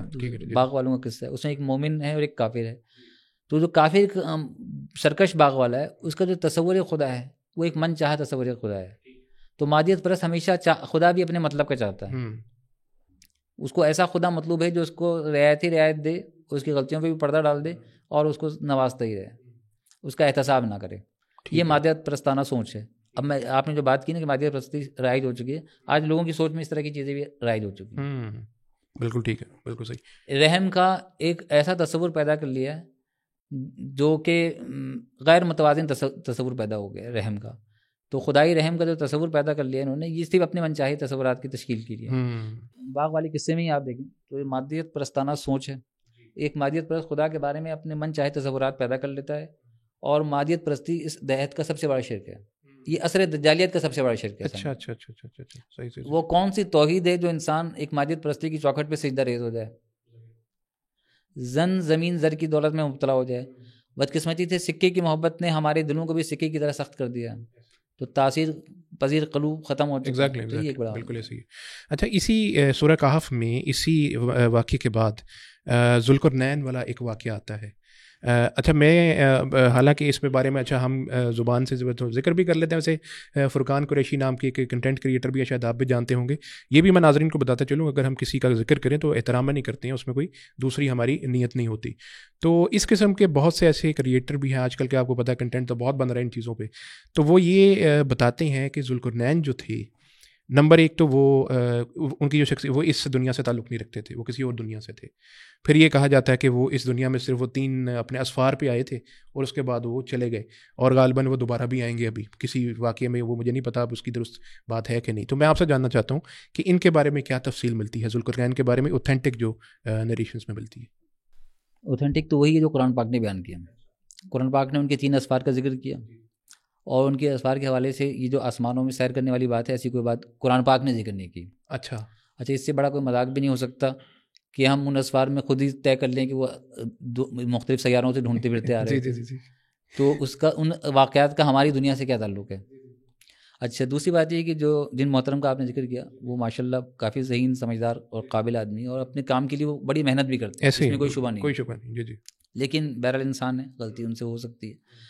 تو دلائل کو ترتیب دینے میں ان سے ایک بڑی چوک یہ ہوتی ہے کہ وہ قرآنی آیات بھی پیش کرتے ہیں، ساتھ میں مصری اساطیر بھی پیش کر دیتے ہیں، اور پھر بعض دفعہ استدلال کی بنا جو ہے مصری اساطیر کی بنیاد پر ہوتی ہے، نہ کہ قرآنی آیات کی بنیاد پر۔ اچھا یہ بات، تو یہ معاملات جو انہوں نے آسمانی مخلوق کی بات کی تھی وہ مصری اساطیر سے لے لی تھی۔ اسی طرح اور بھی جو چیزیں انہوں نے پیش کی ہیں۔ اچھا، قرآنی آیات سے استدلال کرتے وقت الفاظ کی معنویت کو بہت دیکھنا سخت ضروری ہوتا ہے۔ جی جی، تو بہرحال اس میں بھی ان سے چوک ہوئی ہے بہرحال۔ اور دوسری انہوں نے جو نظریہ پیش کیا ہے وہ امت مسلمہ میں 1400 سال میں 1500 سال میں کسی مفسر نے پیش نہیں کیا۔ اچھا، وہ کسی کا بھی نہیں ہے جی۔ اچھا، یہ جو پھر جو حوالہ جات یہ دیتے ہیں، میں مطلب کوئی اگر کوئی حدیث میں کوئی ذوالقرنین کا ذکر ہے، جو کہ ایسی چیز ہے جو کہ پہلے تاریخ وغیرہ کی کتب میں بھی ہے، کیونکہ آپ نے بھی جیسے ابھی ذکر کر رہے تھے کئی بار ان کے حوالہ جات جو حدیث کی کتب یا وہ تاریخ وغیرہ کی کتب وہ ضعیف بھی ہوتی ہیں جو دیتے ہیں، لیکن وہ کہتے ہیں یہی ہے کہ ہمیں صحیح دے رہا ہوں، لیکن وہ ضعیف نکلتے ہیں وہ چیک کیے ہوئی چیز۔ تو یہ ہے کہ میں یہ چاہتا ہوں کہ کیا ذوالقرنین کے بارے میں اس کے علاوہ قرآن میں جتنا ذکر ہے وہ تو آپ نے بتا دیا، حدیث میں کوئی ایسا ہے ذکر کہ وہ کون سی شخصیت تھی، کون تھے، کب کے تھے، کہاں کے تھے؟ یہ آپ نے اچھا سوال۔ ذوالقرنین کے حوالے سے ایک اہم چیز ہے کہ اخبار مکہ امام فاقہی کی جو کتاب ہے اس میں ذکر آتا ہے کہ ان کی امام حضرت ابراہیم علیہ السلام سے ملاقات ہوئی۔ اچھا، ان کی ملاقات کا ذکر آتا ہے۔ اچھا، امام بخاری کی فقہ و فہم کو آپ جانتے ہی ہیں، تفقہ فی الدین، کوئی شک نہیں۔ انہوں نے جو کتاب احادیث الانبیاء میں چیپٹر قائم کیا ہے تو اس میں حضرت ذوالقرنین کا جو ذکر ہے نا وہ ابراہیم علیہ السلام سے قریبی متصلی ذکر کیا ہے۔ اچھا، تو یعنی وہ بھی اسی دور کو سمجھتے ہیں۔ صحیح، مطلب وہ جو ان کے دور کے وہ جو یاجوج ماجوج تھے وہ کہا تو یہ جاتا ہے کہ وہ نوح علیہ السلام کی اولاد میں سے تھے، لیکن وہ تو آپ ابراہیم علیہ السلام تو نوح علیہ السلام کے بہت قریب نہیں ہیں، میرا جہاں تک خیال ہے ان کا تو دور میں کافی فرق ہے۔ تو وہ پھر وہ والی بات درست ہے کہ وہ نوح علیہ السلام کی اولاد میں سے یاجوج ماجوج تھے؟ دیکھیں، سب سے پہلے تو یہ جاننا ہے کہ یاجوج ماجوج کا تعلق ہے وہ ایک نسل ایک قومیت سے تعلق رکھتے ہیں۔ یہ مسئلہ صرف ایک مذہبی مسئلہ نہیں ہے بلکہ تاریخ کا انصاف کا بھی مسئلہ ہے۔ اچھا، اس لیے کہ ایک نسل قائم ہوتی ہے، نسب کا بھی آگے معاملہ، تاریخ کا بھی معاملہ ہے کہ آخر کس دور سے تعلق رکھتے تھے۔ بالکل۔ تو یہ ہم اس نوعیت سے دیکھتے ہیں۔ تو اب ہم جب اس کے ماخذ بناتے ہیں تو قرآن، صحیح احادیث، تفسیر اور تاریخ کی کتابیں، حتیٰ کہ بعض مذہبی جو دوسری مذاہبی کتابیں ان کو بھی ہم بنا استدلال میں لے لیتے ہیں۔ ٹھیک ہے۔ اب جیسے مولانا ثناء اللہ مصری کے اس حوالے سے بڑی عجیب و غریب رائے ہے۔ وہ کہتے ہیں ہر مفسد جو ہے وہ یاجوج ماجوج ہے، ہر فساد برپا کرنے والا وہ یاجوج ماجوج۔ اچھا، انہوں نے اچھا یہ تفسیر ثنائی میں انہوں نے لکھا ہے کہ یاجوج ماجوج مخالفین اسلام ہی کا نام ہے، خواہ کسی ملک کے باشندے اور کسی قوم کے ممبر ہوں۔ یہ بات انہوں نے کسی دلیل کی بنیاد پہ لکھی ہے یا ان کا یہ رائے تھی؟ ٹھیک ہے، اور تفردات میں سے تھا۔ صحیح ہے، ٹھیک ہے۔ ایک اور عجیب و غریب رائے جو ہے امام ابن کثیر نے اپنی تفسیر میں لکھی ہے، وہ ابن کثیر نے خیر کی رائے نہیں ہے، وہ امام نووی نے شرح صحیح مسلم میں لکھی ہے۔ اچھا، وہ لکھتے ہیں کہ آدم علیہ السلام، اچھا آپ نے سنا ہی ہوگا کہ وہ ایک مخلوط نسل سے ہیں کہ آدم علیہ السلام کی مٹی سے جو ہے وہ یاجوج ماجوج، لیکن وہ ان کی نسل سے نہیں ہے، ایسا کوئی ذکر ہے؟ وہ حدیث تو میرے خیال ضعیف ہے۔ وہ بالکل ضعیف نہیں، موضوع ہے۔ اچھا، بہرحال صحیح ہے، ٹھیک۔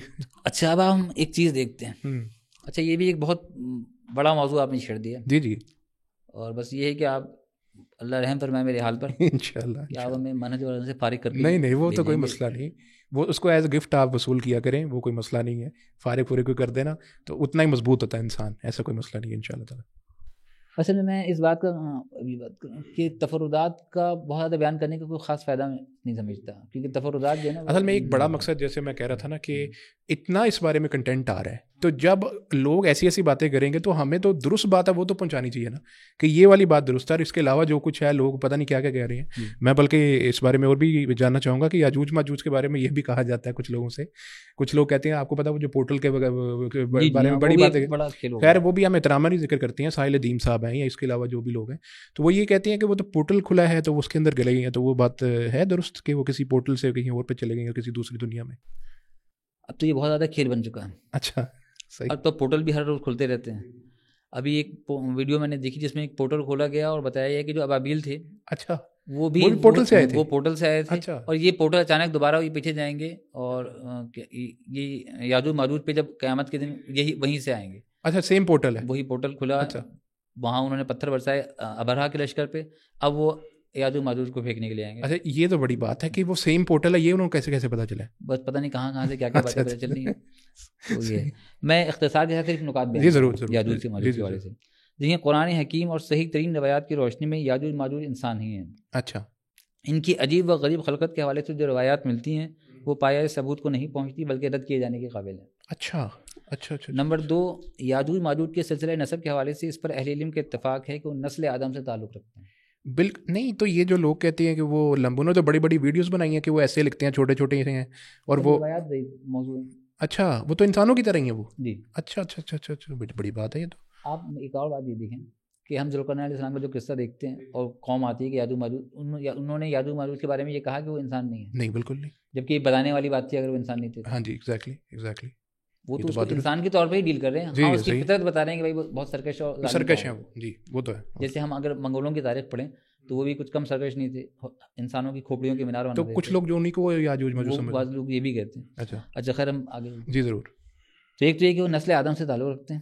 تاہم بعض لوگوں نے کہا ہے کہ وہ یاجوج ماجوج جو ہیں وہ یافس بن نوح کی نسل سے ہیں، لیکن یہ بھی جو ہے نا حقیقت سے زیادہ اس میں نظریے کا دخل ہے. اس پہ کوئی دلیل اس میں بھی نہیں ہے، یعنی حدیث کوئی ایسی نہیں ہے. البتہ ہمارے یہاں یہ چل گیا، اور اس کے چل جانے کی وجہ ہے کہ بائبل میں جو انصاف بیان ہوئے ہیں نوح علیہ السلام کی اولادوں کے، تو اس میں ایک دو نام آ جاتے ہیں ملتے جلتے، تو اس سے لوگوں نے یہ قیاس کر لیا. لیکن اگر ہم بات کریں بائبل کی اور ان اسلامی کتابوں کی تاریخ کی، تو اس قسم کے کامن نام بہت سارے آتے رہتے ہیں، تو اس کی بنیاد پہ ہم نہیں کہہ سکتے. اچھا اچھا اچھا اچھا. اب یاجوج ماجوج جو ہیں مفسدون فی الارض ہیں، فساد کا داعیہ ان میں طبعی طور پہ پایا جاتا ہے. یہ ایک ان کی علامت ہوگی. یاجوج ماجوج صدیوں مختلف ٹکڑیوں کی شکل میں متبدل دنیا سے ملتے رہے ہیں اور انہیں میں ضم ہوتے بھی چلے گئے. اچھا اچھا اچھا اچھا اچھا اچھا. اصل میں میرا ذاتی جو نقطہ نظر ہے جی وہ میں بیان کر دوں کہ وہ اصلاً جو ہے قابیل کی نسل سے ہیں. اچھا صحیح صحیح. اب آپ جس نے پہلا گناہ کیا تھا. جی تو اب آپ کی دلچسپی بڑھ گئی. بالکل ہے بالکل ہے. میں ہو جاتا ہوں. ایک بڑی قابل غور بات ہے جو سوچنے کی ہے. ہم دیکھتے ہیں کہ شیطان نے اللہ تعالیٰ سے ٹکر لی، نعوذ باللہ من ذالک. انسانی تاریخ میں پہلا سرکش کون ہے؟ انسانی میں تو قابل ہی تھا. قابل ہے. اللہ تعالیٰ نے شیطان سے ایک ڈیلنگ کی اور معاملات ہوئے، کیونکہ پہلی دفعہ ایک چیز ہو رہی ہے.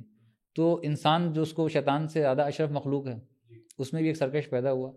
اس کے حوالے سے کوئی ڈیلنگ کا ذکر ہمیں نہیں ملتا. بالکل ہے بالکل.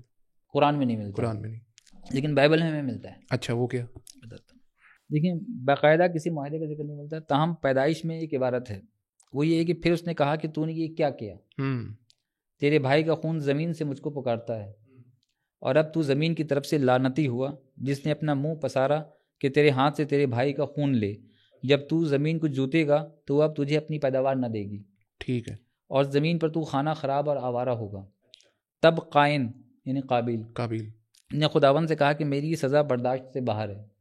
دیکھ آج تو نے مجھے روئے زمین سے نکال دیا ہے، اور میں تیرے حضور سے روپوش ہو جاؤں گا اور زمین پر خانہ خراب اور آوارہ رہوں گا، اور ایسا ہوگا کہ جو کوئی مجھے پائے گا قتل کر ڈالے گا. تب خداوند نے اسے کہا نہیں، بلکہ جو قائم کو قتل کرے اس سے 7 گنا زیادہ بدلہ لیا جائے گا. اور خداوند نے قائن کے لیے ایک نشان ٹھہرایا کہ کوئی اسے پا کر مار نہ ڈالے. تو اصل میں اس زمین پہ رات ایک درگاہ ہوا، اسے چھوڑ دیا گیا. اچھا اب معاملہ یہ ہے کہ ہمیں بائبل میں قابیل کی نسل کا بھی ذکر ملتا ہے. آپ نے وہ دیکھا ہی وہ جی ایگزیکٹلی. اور یہ بھی ذکر ملتا ہے کہ اسلحہ سب سے پہلے انہیں نے بنایا، گانے بجانے کے آلات سب سے پہلے انہیں نے بنائے. تو اب آپ یہ دیکھیں کہ ہم دیکھتے ہیں کہ ایک ایسی قوم تیار ہوئی جس کو اللہ تعالیٰ نے ہدایت ودایت کے حوالے سے سب کو چھوڑ دیا. صحیح. کوئی نبی نہیں آیا، ان کو اسی طرح آوارہ گرد رہنے دیا. تمدن سے وہ دور رہے، غیر متمدن شکل میں رہے. اور یہ وہ اس بات کو تقویت پہنچاتی ہے آپ کے. اچھا یہ شمالی علاقوں میں چلے گئے، پہاڑوں میں چلے گئے، مطلب جنگلی تھے، جنگلی ٹائپ تھے، کھانا بدوش جنگلی. ذوالقرنین علیہ السلام کے دور میں جب قوم نے تقاضا کیا تھا کہ بھائی ایک جنگلی قوم آتی ہے تو یہ اس پہ فٹ بیٹھتے ہیں. جب ایسی قوم ہوگی جو ہدایت سے ہمیشہ سے محروم رہی اور تہذیب یافتہ نہیں تھی. ٹھیک. تو ایک تو ہو گئی یہ بات. تو یہ ہمارا ایک نقطہ نظر ہے. اچھا یہ ایک میں بات ضرور پوچھتا چلتا حالانکہ موضوع سے یہ ریلیٹڈ تو نہیں ہے، لیکن جو نوح علیہ السلام کا طوفان آیا تھا اس بارے میں کہا جاتا ہے کہ اس کے آنے کی وجہ، میں اس میں میرے جاننے کا سوال کا مقصد یہ ہے میں اس کی اوتھینٹسٹی جانوں کہ یہ کس حد تک درست ہے. یہ بات کہا جاتا ہے وہ طوفان آیا اس لیے تھا کہ اس وقت جو زمین تھی نا اس کے اوپر وہ ایسی مخلوقات آ چکی تھیں انسانوں اور پتہ نہیں جنوں کے یا شیطانوں کے کراس کے ساتھ ہیں پتہ نہیں کس طرح سے کہ وہ بالکل ان کی شکل بدل چکی تھی، تو ان کو جو ہے وہ ختم کرنا ضروری تھا. تو یہی بات ہے اس میں. یہ جو بات ہے نصوص سے ثابت نہیں ہے. اچھا نظریہ ہے، تاریخ ہے. ٹھیک ہے. ہم اس کی نہ تصدیق کر سکتے ہیں نہ تائید کر سکتے ہیں. یعنی کوئی اوتھینٹک اس کے اندر کوئی ایسی کوئی ریفرنس نہیں ملتا. ٹھیک ہے. تو یاجوج ماجوج کے بارے میں سب سے جو اہم اور سب سے بات زیادہ کی جانے والی جو بات ہے نا وہ دیوار ہے, وہ کہ وہ جس کے پیچھے ذوالقرنین علیہ السلام نے ان کو چن دیا تھا. اب کچھ لوگ آپ کو پتہ ہے کہ کہتے ہیں وہ چین ہے, دیواریں چین ہے, کچھ کہتی ہیں, کوئی کچھ کہتی ہیں. سوال یہ ویسے بنتا ہے, یہ سوال تو درست ہے کہ آخر اگر وہ ہے تو وہ ہے کہاں پر دیوار؟ اگر وہ اسی دنیا کا, دنیا تو پوری لوگ دیکھ چکی ہیں تو وہ تو کہیں نہیں ملے, تو وہ کہاں پر ہے پھر؟ یہ تو سب محتاج بیان نہیں ہے کہ یاجوج ماجوج کی جو دیوار بنائی گئی تھی یہ حقیقت ہے. ٹھیک ہے, اس بالکل کا صحیح. ذکر قرآن پاک میں. ٹھیک ہے. اور یہ بنانے والے حضرت ذوالقرنین علیہ السلام تھے. جی. اور ذوالقرنین علیہ السلام انسانی تاریخ میں پہلی شخصیت تھے جنہوں نے لوہے کا استعمال کیا. ٹھیک ٹھیک ٹھیک. یہ بھی بڑی بات ہے. صحیح. تو یہ ہو گیا. اب یہ سوال یہ پیدا ہوتا ہے کہ آخر وہ صد ہے کہاں پر؟ اچھا, اس کے بارے میں علامہ انور شاہ کشمیری رحمۃ اللہ علیہ نے لکھا, اور بھی بہت سے لوگ لکھتے ہیں کہ ضروری نہیں کہ آج وہ صد آپ کو مل جائے. اچھا. وہ اللہ تعالیٰ کے حکم سے ویسے بھی ڈھہ نہیں تھی, ڈھہ گئی. اچھا, وہ ڈھہ گئی ہوئی ہے. ایک مثال دے رہا ہوں, اگر ڈھہنی تھی تو ڈھہ گئی. اچھا. کیونکہ اللہ تعالیٰ کے حکم سے اس کو جو بھی تھا. یہ واقعہ کافی پرانا تھا.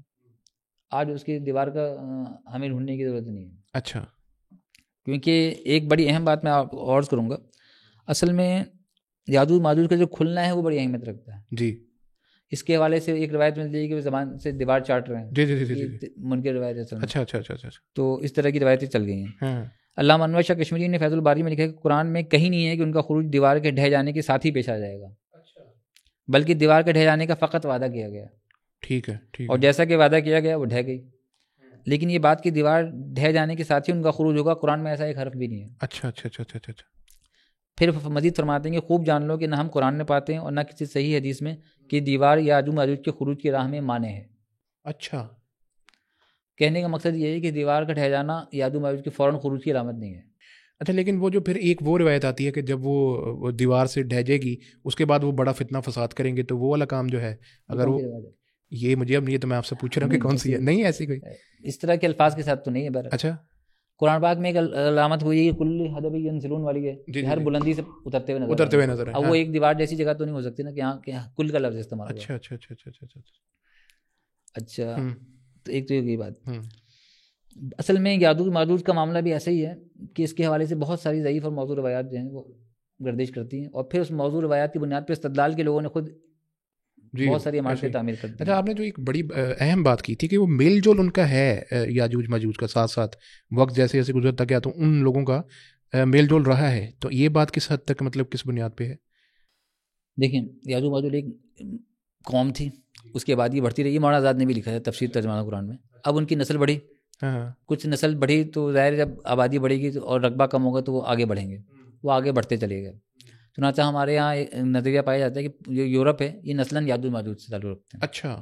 نسلاً, مگر یہ متمدن ہو گئے تو ویسا اطلاق نہیں ہوتا ان پر. بالکل ٹھیک ہو گیا. یہ ہے معاملہ. تو اصلاً پھر کون ہے یاجوج ماجوج؟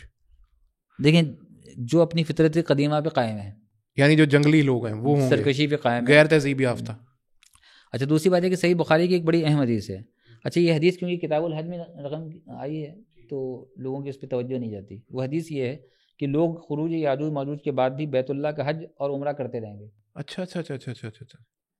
ان کو پتہ نہیں چلے گا. تو خروج ہو چکا ہوتا ہے, پھیل چکے ہوتے ہیں, لیکن معلوم نہیں ہے. ایک وہ جو حدیث ہے کہ عیسیٰ علیہ السلام جو ہیں وہ مسلمانوں کو لے کر وہ ان کا فتنہ اتنا ہوگا کہ وہ پہاڑوں میں چلے جائیں گے, وہ والی حدیث صحیح ہے؟ جی, وہ تو پھر یہ جو ہے آپ جو بتا رہے ہیں حدیث کہ وہ تو حج عمرہ ہو رہا ہے. تو ابھی میں نے پہلے بھی بات کی تھی نا کہ نسل جو ہے وہ نہیں بدلتی, چاہے آپ متمدن بھی ہو جائیں. تو یہ لوگ متمدن جو ہو گئے, جو پھیل گئے, شامل ہو گئے, جیسے یورپ والے ہو گئے تو متمدن ہو گئے, تو ان کی وہ فطرت نہیں رہی. اب اس پہ ویسا اطلاق نہیں ہوتا. جیسے آج کوئی بھی عربی نسل مسلمان ہو ہندوستان پاکستان میں, جیسے کوئی صدیقی, فاروقی, عثمانی, حسنی, حسینی ہے, تو وہ عرب تو نہیں کہلاتا, پاکستانی کہلائے گا. درست. نسلاً بے شک عرب ہوگا, نسلاً تو وہ ظاہر ہے, تو اس کا اطلاق پاکستانی کی حیثیت سے ہوگا. خود عرب والے اس کو عرب تسلیم کر کے اپنے ملک میں جگہ نہیں دیں. ایگزیکٹلی. تو میں وہی عرض کر رہا ہوں کہ جو ملتے جلتے چلے گئے تو وہ یاجوج ماجوج نہیں رہے. ٹھیک ہے, نسلاً ہے لیکن وہ اصلاً نہیں ہے, فطرتاً نہیں. تو وہ یہ تو لیکن بہت بڑی علامات کبریٰ میں سے نہیں ہے ان کا خروج یاجوج ماجوج؟ یقیناً ہے. اب میں اس پہ آتا ہوں. جی ضرور. اور یہ قرآن پاک کی علامات نے ذکر کی, اس نے ذکر تو اس سے تو انکار ہی نہیں ہو سکتا. دیکھیں, قرآن پاک میں ایک آیت ہے کہ حرام علی قریۃ اہلکناھا انہم لا یرجعون حتی اذا فتحت یاجوج و ماجوج وہم کل حدب من وهم من کل حدب ینسلون. آیات میں دوبارہ پڑھ لو. وحرام علی قریۃ اہلکناها انہم لا یرجعون حتی اذا فتحت یاجوج و ماجوج وهم من کل حدب ینسلون. اور حرام ہے اس بستی والوں پر جسے ہم نے ہلاک کر دیا ہو کہ وہ واپس لوٹ کر آ سکیں. یعنی جو بستی والے ہلاک ہو چکے ہیں وہ واپس لوٹ کر نہیں آ سکتے یہاں تک کہ یاجوج ماجوج جب کھول دیے جائیں اور وہ ہر بلندی سے دوڑتے ہوئے چلے ہیں. ٹھیک ہے. تو ہم نے جیسے کہ آیت پڑھی اس میں لفظ قریہ استعمال ہوا ہے. اچھا قرآن پاک میں یہ لفظ 33 بار استعمال ہوا ہے. قریت کا 1 بار، قریتکم 2 بار، قریتنا 1 بار، القریتین 1 بار استعمال ہوا ہے. اچھا بعض مقامات جو ہیں خصوصی توجہ کے مستحق ہیں. اچھا یہ کئی آیات ہیں اس لیے میں اس کو اسکپ کر رہا ہوں، لیکن یہاں قریہ کا لفظ ہے وہ یروشلم کے لیے استعمال ہو رہا ہے، بنی اسرائیل کے تناظر میں استعمال ہو رہا ہے. اچھا اچھا اچھا اچھا یہ دن صہیونیت سے تعلق بھی جڑ رہا ہے.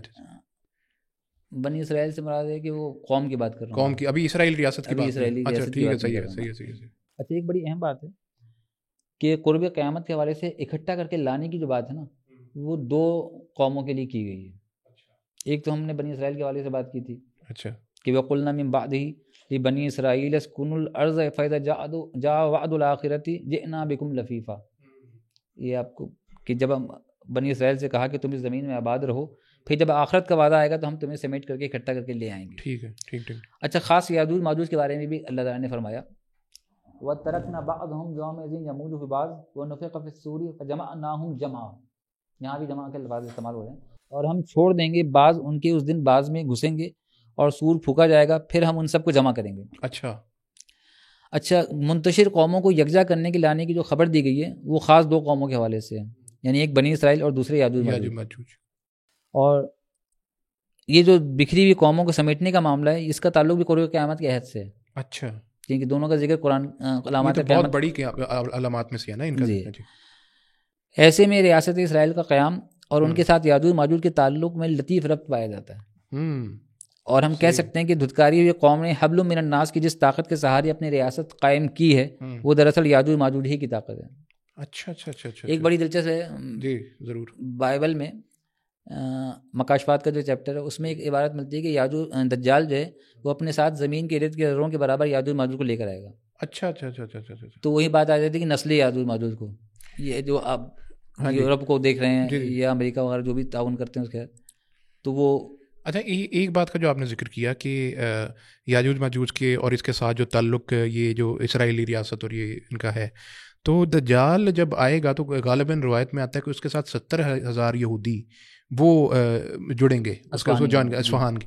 تو یہ صرف 70,000 ہوں گے تو یہ ان کی تعداد تو ابھی کافی ہے، کروڑوں میں ہے، تو تب اس وقت صرف 70,000 ہوں گے. اصل میں اس روایت کا پس منظر صرف اتنا ہے کہ دجال جب ظاہر ہوگا خروج ہوگا اس کا. اچھا اس کا خروج بھی اصفہان سے ہوگا، خراسان سے ہوگا. خراسان. یہ حضرت ابوبکر صدیق سے رضی اللہ تعالیٰ عنہ سے روایت ہے کہ وہ خراسان سے ہوگا. اچھا اس پہ بھی میرے خاص استدلال ہے کہ دجال کا ذکر ملتا ہے کہ وہ جزیرے میں قید ہے اور خراسان کو آپ کسی طرح جزیرہ نہیں کہہ سکتے. ہاں جی بالکل نہیں. اس کا مطلب یہ ہے کہ رہا پہلے ہوگا، اچھا ظاہر بعد میں ہوگا، جو پہلا خروج ہوگا وہ اس طرح ہوگا. ٹھیک ٹھیک ٹھیک. اچھا اس میں جو 70,000 یہودی ساتھ دیں گے یہ پہلے دینے والے لوگ ہیں. اچھا پہلے اس کے بعد پھر اور شامل ہوتے جائیں گے.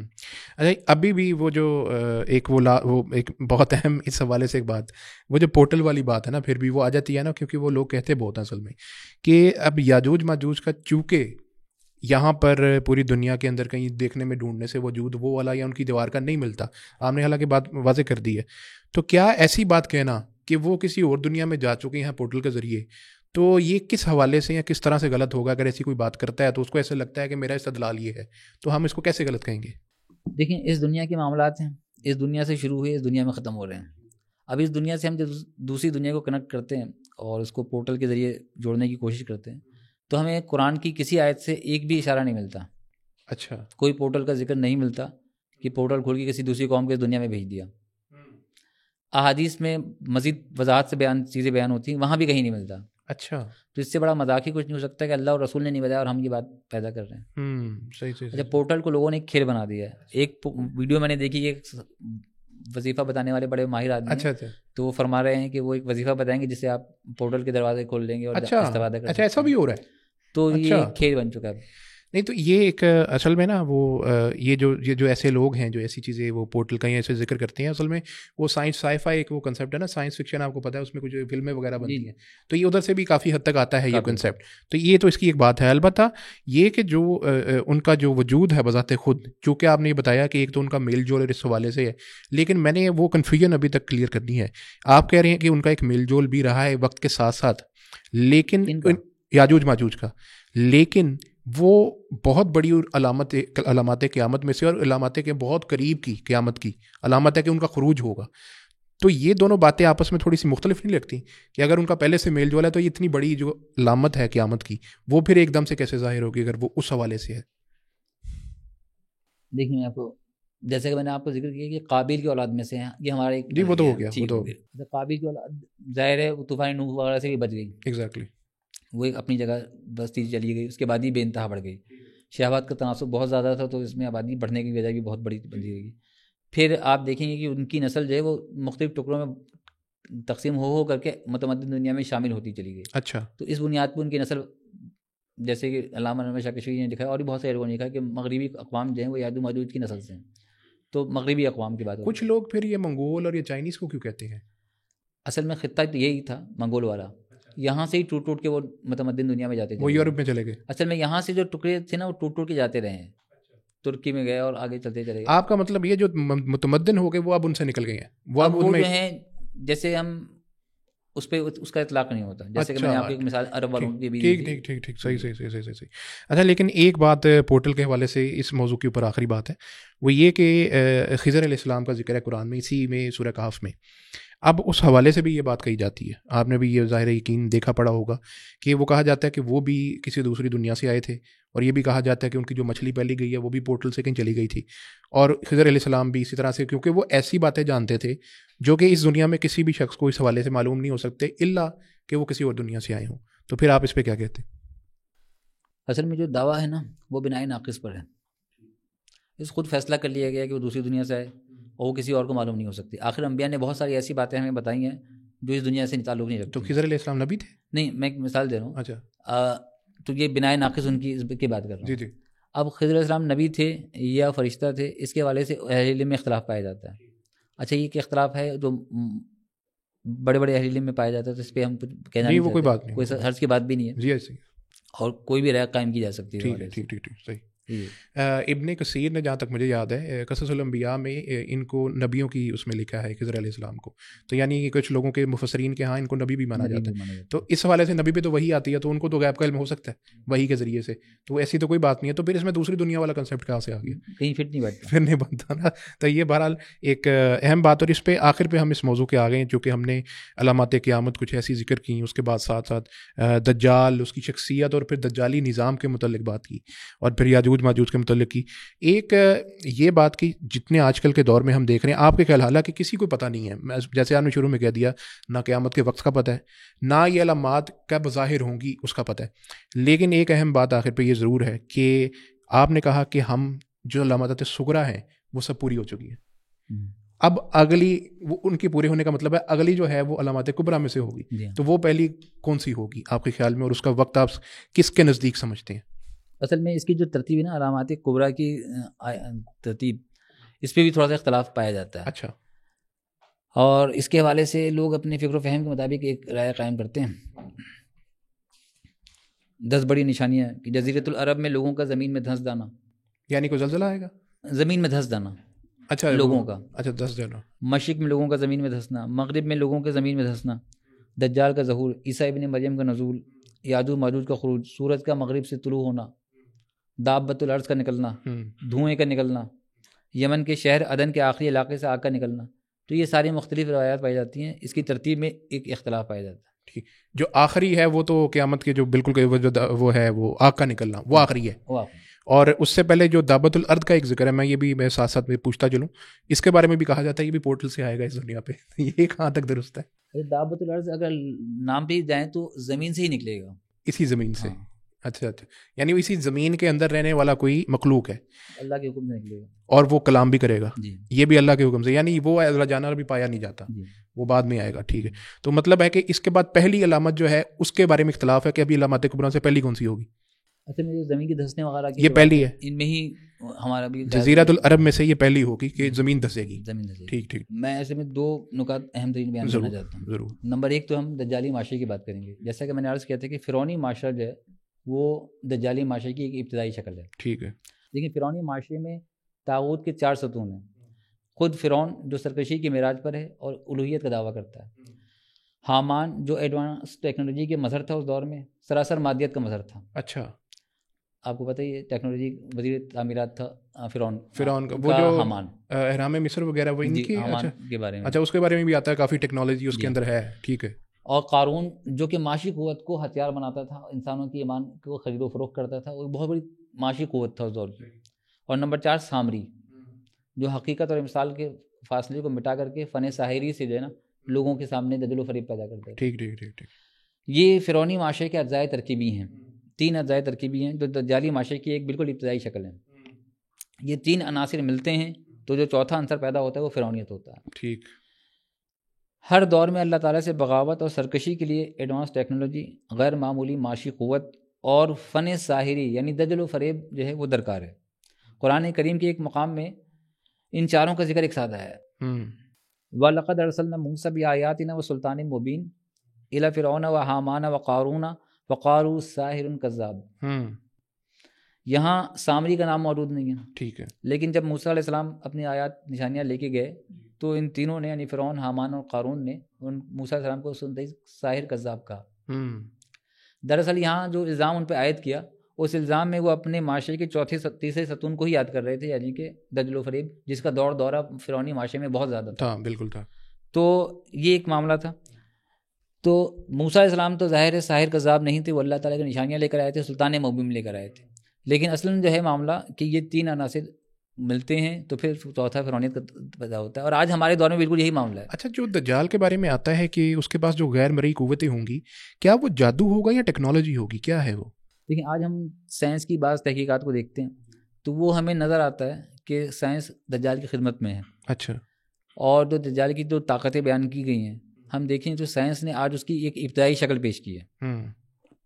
ٹھیک ہے. بہت ساری چیزوں میں ہم اس کی ابتدائی شکل میں دیکھتے ہیں. دجال اس کو ایک انتہائی بلند مقام پہ لے جائے گا. جیسے مصنوعی بارش برسا دینا، لوگوں کو غذائی فراہم کرنا، مردے سے ملا دینا. تو یہ سب جو ہے ایک ابتدائی شکل. جینیٹیکل سائنس پہ آپ کو پتہ ہی بہت کام ہو رہا ہے، اس پہ دجال اور ارتقا کر لے کے آئے گا. بالکل. اب میں آخر میں آپ کو سے بھی یہ عرض کرنا چاہتا ہوں کہ سورہ کہف کے حوالے سے چند مخصوص نکات بیان کر رہا ہوں. ویسے سورہ کہف جو ہے وہ بیش قیمت نکات کا خزانہ ہے اور ہمیں عصر دجالیت میں سورہ کہف سے ساری مدد ملتی ہے. ہم عصر دجالیت کو سمجھ بھی سکتے ہیں اور دجال کے فریب سے اچھی طرح ہم بچ بھی سکتے ہیں. سورہ کہف کی روشنی میں ہم دیکھتے ہیں کہ اصحاب کہف کا پہلا قصہ آتا ہے. اس سے ہمیں سب سے بڑا سبق یہ ملتا ہے کہ ایمان ہماری سب سے قیمتی متاع ہے. بالکل ٹھیک. اس کو بچانے کے لیے ہمیں کچھ بھی کرنا پڑے ہم کر سکتے ہیں، ہمیں کرنا چاہیے. چاہے غار میں چلے جائیں، کہیں پہاڑ میں پناہ لیں. تو اصحاب کہف کے سبق سے حالات سے ہمیں یہی سبق ملتا ہے. دوسرا، ہم باغ والے قصے میں دیکھتے ہیں کہ ایک مادیت پرستانہ سوچ ہے، ایک ایمانی سوچ ہے. ایمانی سوچ جو ہے وہ اسباب پہ نظر نہیں ڈالتی ہے، خالق کے اسباب پہ نظر ڈالتی ہے. اور مادیت پرستانہ سوچ جو ہے وہ اسباب میں اس طرح گم ہو جاتا ہے کہ اسے خالق کے اسباب نظر نہیں آتا. تو میں آج یہ کہوں گا کہ آج کے دور میں بالخصوص بصارت سے زیادہ بصیرت کی ضرورت ہے. بالکل ٹھیک. تو یہ ایک اہم چیز ہے. نمبر 3 یہ کہ سیدنا موسیٰ علیہ السلام اور خضر علیہ السلام کے قصے میں ایک بڑا سبق ہمارے لیے پوشیدہ ہے. وہی کہ بعض دفعہ چیزیں جیسی نظر آتی ہیں ویسی ہوتی نہیں. ٹھیک ہے. مشکل حالات آتے ہیں لیکن اس میں شر میں خیر چھپا ہوا ہوتا ہے. تو ہمیں اللہ تعالیٰ پہ صبر اور توکل سے وابستہ رہنا چاہیے اور امید رکھنی چاہیے کہ جو شر اگر ہمارے پاس آ بھی گیا، یہ کوئی فتنہ آیا ہے تو وہ خیر میں تبدیل ہوگا اور حالات بدلیں گے انشاءاللہ. بالکل صحیح. بالکل صحیح. اب جیسے میں چھوٹی سی بات کر دیتا ہوں، جیسے بنیان و مرصوص والی نوبت آئی. جی. یہ پاکستان کے لیے شر کے طور پر آیا تھا. بالکل. لیکن ہمارے لیے خیر بن گیا. اللہ اس خیر میں ترقی دے اور ہمارے معاملات. اب میں ایک اہم بات بتاؤں کہ مسائل اور وسائل کے اعتبار سے اہل ایمان کی 3 حالتیں سورہ کہف میں بیان ہوئی ہیں اور اس سے کوئی بھی انسان خالی نہیں ہے. سب سے پہلی حالت ہے اصحاب کہف کی، جن کے پاس محدود ترین وسائل تھے. یعنی بہت معمولی سب کچھ لٹ چکا تھا اور وہ اپنے ہاتھ میں چند سکے لے کر کے غار میں پوشیدہ ہو گئے. ایسی حالت آج بھی بہت سے لوگوں کی ہوتی ہے. بالکل ایسے. اس حالت میں توکل اللہ جس طرح اصحاب کہف نے کیا ہمیں بھی کرنا چاہیے. بے شک. نمبر 2 ہم دیکھتے ہیں کہ کچھ لوگ ہوتے ہیں جن کو مناسب قسم کے وسائل ملتے ہیں، مڈل کلاس لوگ کہہ لیجیے. تو اس میں ہمیں باقی والے اہل ایمان کا رویہ اختیار کرنا چاہیے. بالکل صحیح. اور اسباب پہ نظر ڈالنے کے بجائے خالق کے اسباب سے وابستہ رہنا چاہیے. اور تیسری شخصیت ہمیں ملتی ہے سیدنا ذوالقرنین علیہ السلام کی، جنہیں غیر محدود وسائل ملے، اور ایسا کہ مسائل کی شاید گزری نہیں ان کی زندگی میں، لیکن جتنے غیر محدود وسائل ملے اس کی موجودگی میں ان کی کمال کی عاجزی رہی. بے شک بے شک. وہ اپنے تمام اعمال کو حاضر رحمتوں میں ربی کہہ کر کے پیش کرتے ہیں.